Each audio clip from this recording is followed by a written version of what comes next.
এই যে আমি একটা সারপ্রাইজ অ্যারেঞ্জ করেছি, আর এখন বাজে হচ্ছে 12:18 হয়ে গেছে।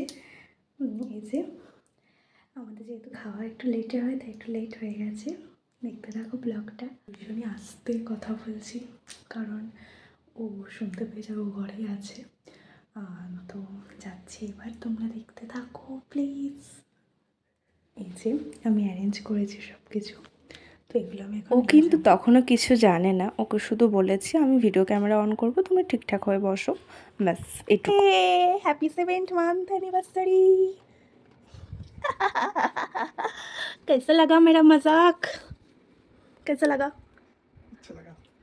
ও কিন্তু দেখেই অবাক হয়ে গেছে যে কি হচ্ছে এটা, আর জানে ভিডিও করছি, তাই জন্য এটা নটাঙ্কি করছে, আর কিছু না।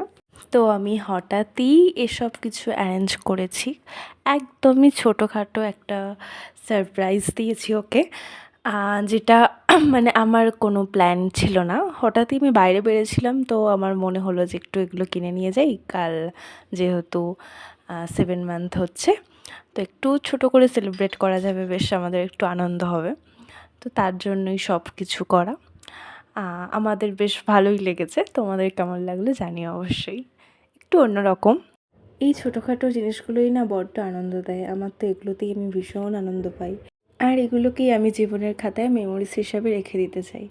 আরও সুন্দর সুন্দর মুহূর্ত উপভোগ করতে চাই। আমি চাই ভগবান করুক, কৃষ্ণ করুক, আমার জীবনে অনেক সুন্দর সুন্দর মুহূর্ত আসুক আর কি।